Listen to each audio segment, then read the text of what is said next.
나는 사랑 없어요. 가슴 깊이 숨어 있는 주를 사랑하는 마음, 주님 한 분밖에는 기억하지 못해요. 저 주를 만난 그날 울며 고백하던 말, 나는 행복해요. 제사 받았으니 아버지 품 안에서 떠나 살기 싫어요. 나는 행복해요. 사랑이 샘솟으니 이 세상 무엇이도 채우고 또 남아요.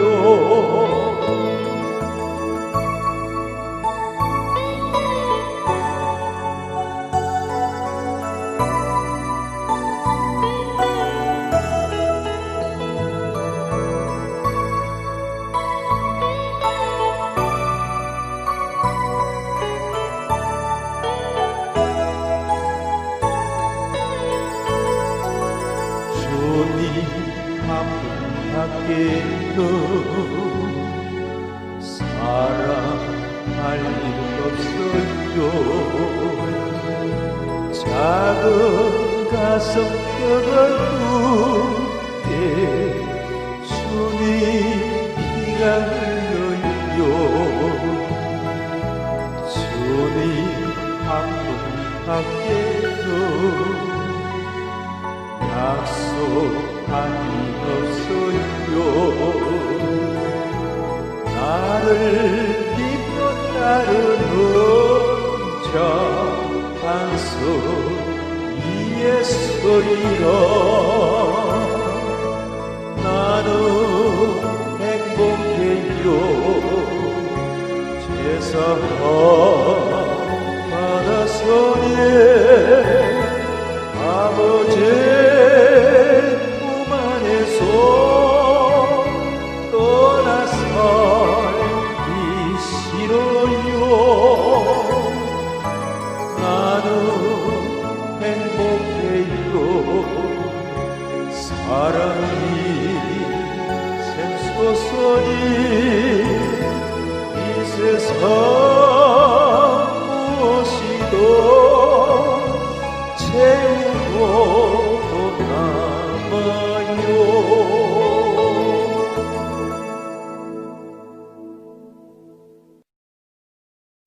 이 시간에 우리에게 주시는 하나님의 말씀은 사무엘상 9장 15절로 17절 말씀입니다. 사울이 오기 전날에 여호와께서 사무엘에게 알게 하여 이르시되 내일 이맘때에 내가 베냐민 땅에서 한 사람을 내게로 보내리니 너는 그에게 기름을 부어 내 백성 이스라엘의 지도자로 삼으라. 그가 내 백성을 블레셋 사람들의 손에서 구원하리라. 내 백성의 부르짖음이 내게 상달되었으므로 내가 그들을 돌보았노라 하셨더니 사무엘이 사울을 볼 때 여호와께서 그에게 이르시되 보라 이는 내가 네게 말한 사람이니 이가 내 백성을 다스리리라 하시리라. 할렐루야.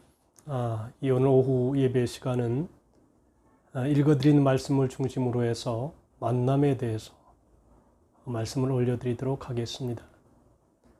인간이 인간을 만나면 역사가 일어나고 인간이 하나님을 만나면 기적이 일어난다는 말이 있습니다.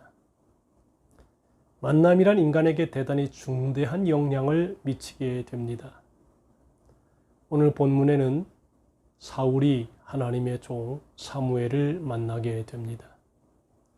기스의 아들 사울이 아버지의 잃어버린 암나귀를 찾는 데 도움을 얻으려고 하나님의 종이 있는 성으로 들어가던 길에서 만난 소녀들의 안내를 받아서 산당을 향해 가다가 하나님의 종 사무엘 선지자를 만나게 됩니다. 사람이 국가나 가정이나 지도자를 잘 만난다는 것은 굉장히 중요한 일이라고 봅니다. 한 민족이 좋은 지도자를 만나면 흥왕하고 나쁜 지도자를 만나거나 독재자를 만나면 그 민족이 쇠락하는 것들을 역사를 통해서 교훈을 받게 된다는 것입니다. 몇 년 전에 뉴질랜드 북부의 어느 섬 해안에서 142마리의 고래가 무트로 올라와서 집단 자살하는 소동이 벌어졌다고 합니다. 전문가들의 말에 의하면 고래들의 지도자가 병들어서 방향 감각을 잃고 해안에 상륙하자 다른 고래들도 따라왔을 것이라는 예측을 한다고 하는 것입니다. 고래도 일개 미물도 좋은 지도자가 방향 설정을 잘 해주어야지만이 풍성한 삶을 살지, 잘못된 방향 설정을 하면 한꺼번에 이렇게 어려움을 당할 수도 있다는 것입니다. 이처럼 지도자가 잘못 인솔하면 수많은 대중들을 죽음에 이르게 할 수도 있습니다. 그래서 한 국민이 평안하게 잘 살려면 지도자를 잘 만나야 한다는 것입니다.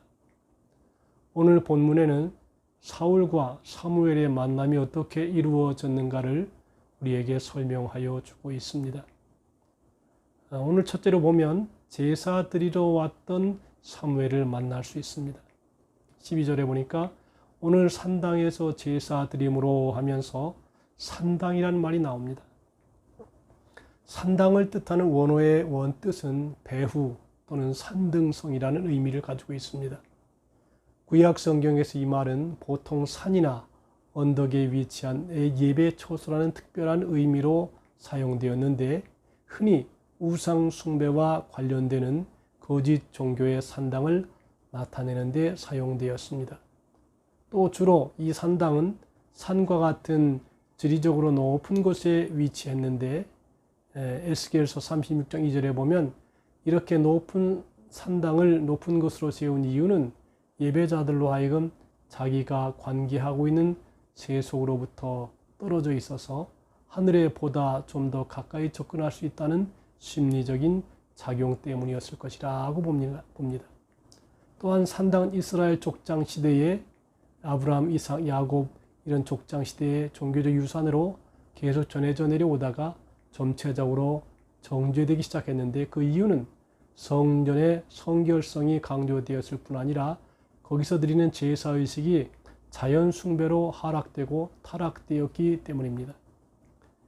이러한 죄악이 왕국 분열 후에도 지속되었으나 신앙개혁을 일으킨 히스기야와 요시야 왕의 종교개혁으로 산당의 거짓 선지자들과 음탕한 의식이 근절되고 거짓 선자의 무덤까지 파서 그 뼈를 빻아서 가루로 만들어 날려버리기까지 완전한 신앙개혁과 회개운동을 벌였습니다. 이와 같이 성경은 의식과 예식이 남용되고 왜곡되어 그 결과가 악으로 치달을 때에 그것이 변경될 수도 있고 폐지될 수도 있다는 것을 보여줍니다. 한편 본문에서는 여호와께 제사드리는 산당을 말하고 있고 그 후 솔로몬 시대까지도 성전이 건축되기 전에는 산당에서 여호와께 제사드리며 예배를 드렸던 것이 많았습니다. 사무엘이 활동할 당시는 아직 예루살렘의 중앙 성소가 확고한 위치에 서기 전이고 예배 장소가 여의치 않았을 때였기에 개인 또는 가족 단위로 하나님과의 교제의 터를 마련했었습니다. 이스라엘은 유목민 생활 때부터 개인적인 제단을 갖고 있었는데 이는 예배의 장소를 갖출 여건이 안 되어서 예배가 중단되었을 경우에 허용되었다는 것입니다. 하나님께서 이스라엘 백성들이 당신을 잊어버리는 일이 없도록 하기 위해서 항상 교제의 장소를 허락하셨습니다. 오늘날도 하나님께서는 시공간을 초월하여 하나님의 백성들과 기도와 말씀, 경배와 찬양, 예물과 헌신으로 끊임없이 진정한 교제를 나누기를 원하십니다. 사울이 잃어버린 아버지 암나귀를 찾아서 라마까지 왔을 때 마침 사무엘도 그 성으로 제사를 주관하러 와 있었습니다. 이 모든 것은 섭리하신 하나님의 특별한 인도에 의한 것이었습니다. 허다한 인간의 자유의적인 행동에 하나님께서 관여하셨다라고 하는 것입니다. 하나님은 인간의 자유의지와 그 활동을 방해하지 않으시고 인간사를 주관하십니다. 하나님께서 우리 안에서 성령으로 임재하셔서 우리를 위해 역사하시며 주관하신다는 사실은 매일의 생활에서 큰 확신을 얻는 것은 복된 일이 아닐 수 없는 것입니다. 사울은 제사를 드리러 온 사무엘 선지를 만나는 은총을 입었습니다. 예배가 하나님을 만나며 좋은 사람을 만나게 합니다. 그러므로 우리도 평생 예배를 잘 드리는 성도가 되어서 하나님을 만나고 좋은 사람들을 만나서 역사를 변화시키는 하나님의 귀한 축복을 우리 모두가 받게 되기를 바랍니다. 또 하나 생각할 것은 사무엘에게 하나님은 미리 예고하시는 하나님이십니다. 본문에 보니까 사울이 오기 전날에 여호와께서 사무엘에게 알게 하여 이르시되 내일 이맘때에 내가 베냐민 땅에서 한 사람을 내게로 보내리니 너는 그에게 기름을 부어 내 백성 이스라엘의 지도자를 삼으라. 그가 내 백성을 블레셋 사람들의 손에서 구원하리라. 내 백성의 부르짖음이 내게 상달되었으므로 내가 그들을 돌보았노라 하셨습니다. 하나님께서 사울을 만나기 하루 전날 하나님의 종 선지자 사무엘에게 그를 알게 계시하셨는데 그것은 마치 귀에 대고 속삭이듯이 사무엘의 마음에 대고 부드럽게 말씀하시는 것입니다. 여기에 본문에 알게 하다라는 말은 여호와께서 사무엘의 귀를 열어주셨다라고 하는 의미입니다. 이것은 하나님께서 하나님의 비밀을 주의 종 선지자들에게 숨기지 않으시고 드러내 주신다는 것입니다. 오늘날의 성도들에게도 귀를 열어주시고 눈을 열어 밝히 보게 하시고 드러내 보이는 것입니다. 심령의 수건을 벗겨주사 보게 하신다고 바울이 말을 한 적이 있습니다. 또 고린도후서 3장 16절에 보니까 언제든지 주께로 돌아가면 그 수건이 벗겨지리라고 하셨습니다. 우리는 사무엘이 놀라지도 않고 사려 깊게 준비하도록 사울에 대하여 미리 예고해 주시는 하나님의 자상한 배려를 볼 수가 있습니다. 우리도 주님을 기쁘게 해드리고 사랑하고 섬기는 중에 준비할 것을 미리 준비시키는 성령의 감동으로 인도하심을 받을 수 있어야 되겠습니다. 하나님은 긍휼을 잊지 않으시는 사랑의 하나님이십니다. 하나님께서 사무엘을 향하여 사울에게 기름을 부으라고 예고하셨습니다. 이스라엘 백성들의 문화와 종교에서 기름을 붓는 것은 특별한 지위에 있는 자에게 행하는 구별된 의식이었습니다. 즉 하나님과 백성의 대표자요 통치자인 왕으로 하여금 하나님과 사람 사이에 특별한 관계를 세우기 위한 종교적인 행위였다라고 하는 것입니다. 왕에게 기름을 부는 행위는 이방 풍습에도 있었지만 이스라엘에서 시행된 것은 하나님께서 그 직분을 주셨다는 의미와 성령을 통하여 그 자격을 얻게 하신다는 의미에서 시행된 것이었습니다. 즉 기름 부음은 봉사를 위한 성화와 구별의 의미를 내포한다고 하는 것입니다. 그런데 하나님께서 사울을 세우신 이유는 그가 하나님의 마음에 합당한 자였기 때문이 아니라 블레셋의 지배하에 있던 이스라엘 백성들의 부르짖음 때문이었습니다. 이제 사사시대는 끝이 나고 더 이상 사사를 세우지 않으므로 블레셋 군사와 싸워 그 손에서 이스라엘을 구해낼 사람이 없었습니다. 이것은 진노 중이라도 긍휼을 잊지 않으시는 하나님의 사랑을 보여주시는 것입니다. 사울 일행은 소녀들의 인도를 따라 가서 산당으로 제사를 주관하러 올라가는 사무엘 선지자를 만났습니다. 지혜의 원천이시고 지식의 근본이신 하나님은 작고 보잘것없는 사건을 통해서도 원대하고 뚜렷한 목적과 의도를 이루어 나아갔습니다. 그러므로 성도된 우리들은 하찮은 일, 사소한 일에도 정성을 다하고 최선을 다하는 중에 하나님의 인도하심을 받고 하나님의 목적하신 바를 청취할 수 있게 되는 것입니다. 하나님이 허락하지 않으시면 참새 한 마리도 떨어져 죽지 않는다고 하시면서 작은 일에도 하나님의 원대한 목적이 담겨져 있음을 깨닫고 소홀함이 없이 최선을 다해서 일할 수 있기를 바랍니다. 서로 사랑하면서 교회 일과 가정 일, 직장 일을 하시기 바랍니다. 하나님은 사무엘에게 미리 예고해 주셔서 준비케 하시고 당황케 하지 않는 자성하신 하나님이십니다. 그리고 하나님은 사울을 만났을 때 알려주셨습니다. 본문에 사무엘이 사울을 볼 때 여호와께서 그에게 이르시되 보라 이는 내가 네게 말한 사람이니 이가 내 백성을 다스리리라 하시니라고 하셨습니다. 하나님께서 사울이 이스라엘 백성들을 다스리라고 고지하신 것입니다. 다스린다는 것은 통치한다는 의미인데 국가의 안녕과 질서를 유지할 통치자의 임무를 말씀하신 것입니다.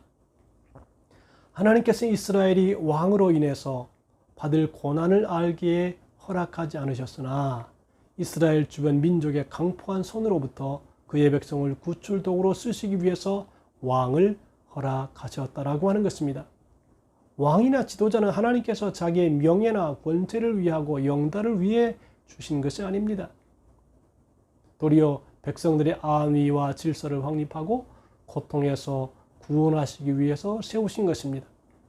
이것을 망각할 때에 지도자는 강포하게 되고 백성을 억압하고 압제하게 됩니다. 그것은 하나님의 목적이 아닌 것입니다. 하나님은 그의 백성을 향한 하나님의 모든 행동에 있어서 궁극적인 목적은 백성들에게 평안과 생명을 주시기 위한 것입니다. 바울을 세우신 것은 유럽을 구원하기 위함이고 모세를 세우신 것은 애굽에서 억압받는 이스라엘을 구출하기 위함입니다. 예수님을 세우신 것은 마귀의 손에 사로잡혀 지옥 형벌의 곳으로 끌려가는 인류를 구원하시기 위함입니다. 이 뜻을 잘 알았던 모세는 강포하지 않고 온유했으며 순종했고 그 뜻을 알았던 바울은 세상의 자기 자랑거리와 권자를 다 버리고 주님의 뜻을 따랐으며 순종하기를 내가 먹든지 마시든지 무엇을 하든지 다 하나님의 영광을 위해 한다고 고백하며 그의 달려갈 길을 달려갔습니다. 하나님의 뜻을 익히 아시는 예수님은 십자가에 죽기까지 복종하고 따름으로 인류를 그 죄에서 구원하시는 것입니다. 우리를 세상의 빛과 소금으로 세우신 것은 겨우 입에 풀칠하는 데 세월을 다 보내라고 세우신 것이 아니라 그들의 생명을 구원하고 도우라고 세우신 것입니다. 하나님께서 이스라엘에게 왕을 허락하신 의미를 고찰해 볼 때 사울은 사명자라기보다는 일시적으로 잠시 쓰임을 받고 버림받게 될 임시 도구에 불과한 존재라고 하는 것입니다. 사울과 사무엘 선지자가 만나는 과정은 하나님의 특별한 섭리에 의해서 인도되었습니다. 끝까지 겸손하고 순종치 못한 결말을 가져왔기 때문입니다. 사울이 그의 집인 기브아를 떠나 일과 아버지의 지시에 순종해서 암나귀 새끼를 열심히 찾는 일, 3일간에 걸친 여행 끝에 라마까지 도착하고 그때 마침 사무엘 선지자가 이 성으로 제사를 주관하러 와서 만난 일은 하나님의 섭리였던 것입니다.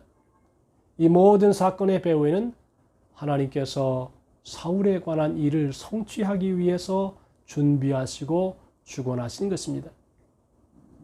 이처럼 하나님의 섭리와 인도하심은 우리들의 앞날을 주관하시며 성령님의 감동과 그의 인도하심을 따라 선하게 인도하시고 생명의 길, 영생의 길, 영광의 길로 인도하시는 것입니다.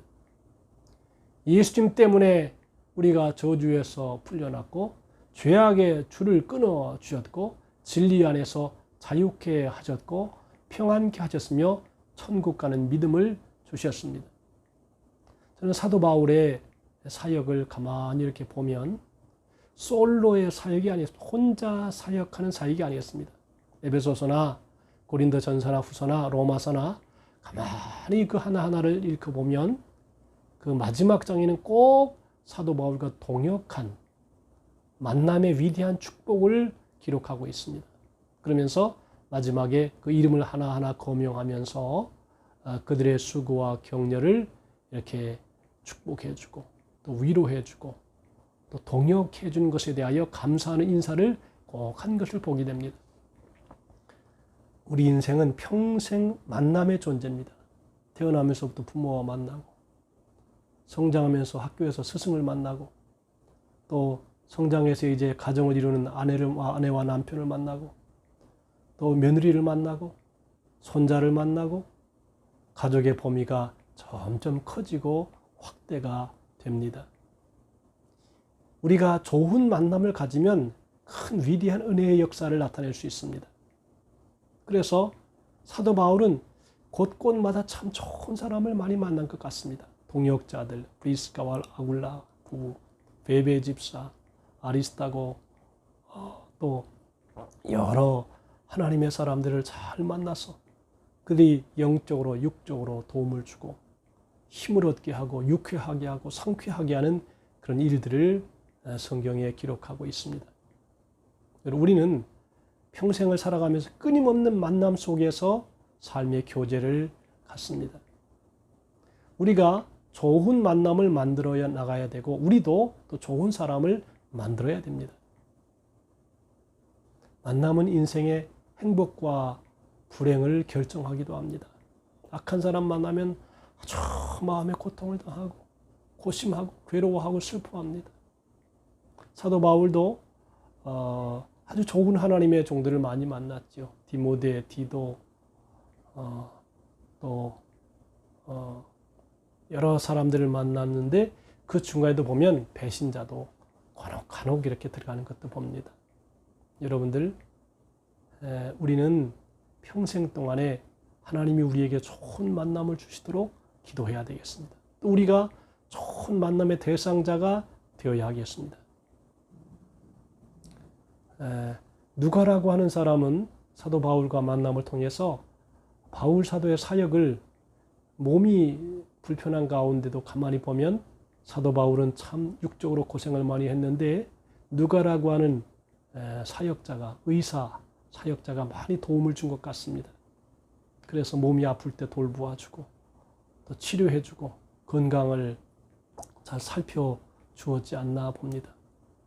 좋은 의사를 만나는 것 참 큰 복이라 그렇게 봅니다. 저는 목회하는 곳곳마다 늘 좋은 의사분들을 많이 만나게 해준 걸 봅니다. 전주에서는 좋은 약사를 만나고 또 청주에서는 좋은 한의사를 만나고 또 부산에 와서 또 평강의원이라고 하는 좋은 의사 선생님을 만나서 아주 유익을 많이 보고 있습니다. 우리 모두가 정말 유익한 만남을 가져야 될 것입니다. 사무엘과 사울의 만남은 참 중요한 만남이었습니다. 사무엘이 하나님의 신에 충만해서 그의 기름을 붓고 왕으로 삼았습니다.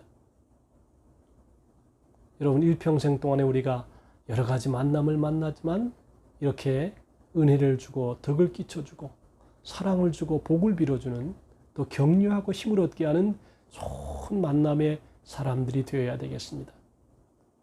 아내와 남편, 부모와 자식, 형제, 참 좋은 형제, 좋은 아내, 좋은 남편, 좋은 자녀들, 얼마나 기쁨입니까?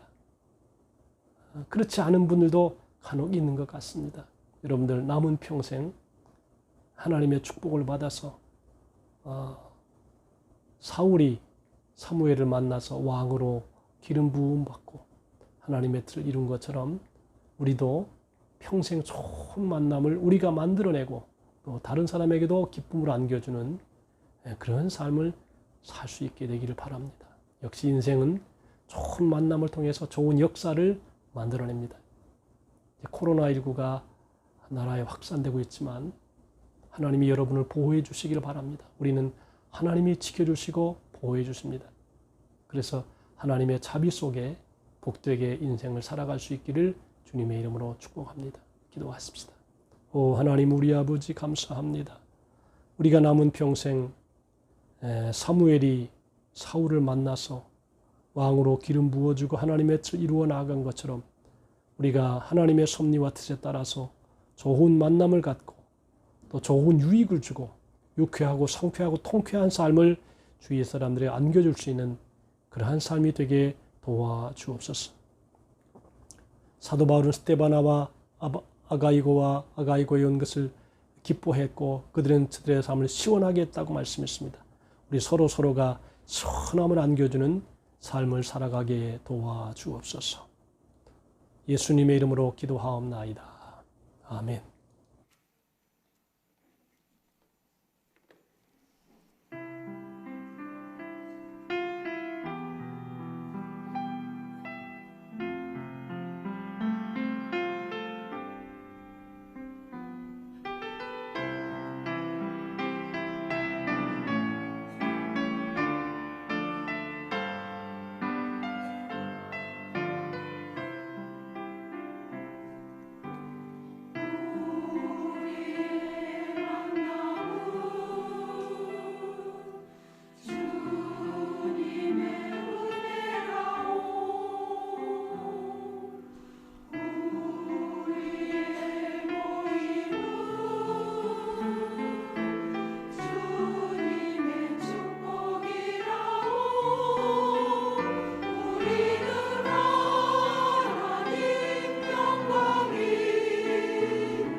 (9월은) 나눔의 달입니다. 추석이 껴 있습니다.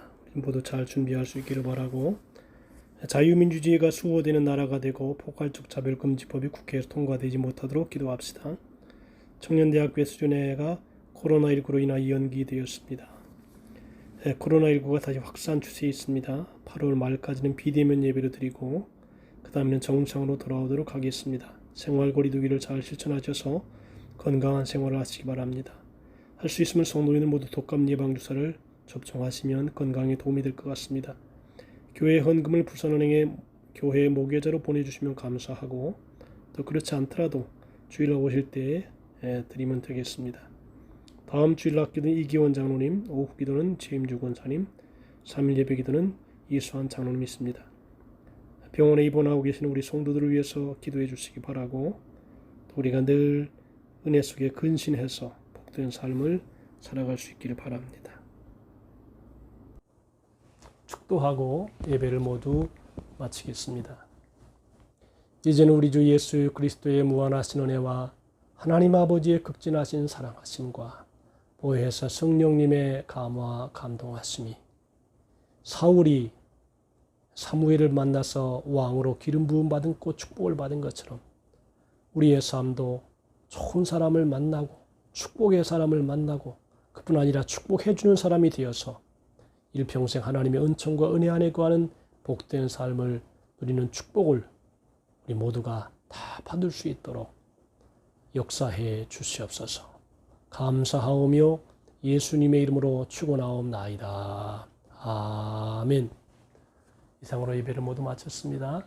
한 주간도 평안하게 지내시고 31일까지가 국가에서 지정한 날이기 때문에 1일서부터는 모든 예배를 다시 정상으로 돌릴 수 있도록 그렇게 하겠습니다. 평안하게 한 주간도 기쁨으로 승리하시게 되기를 바랍니다.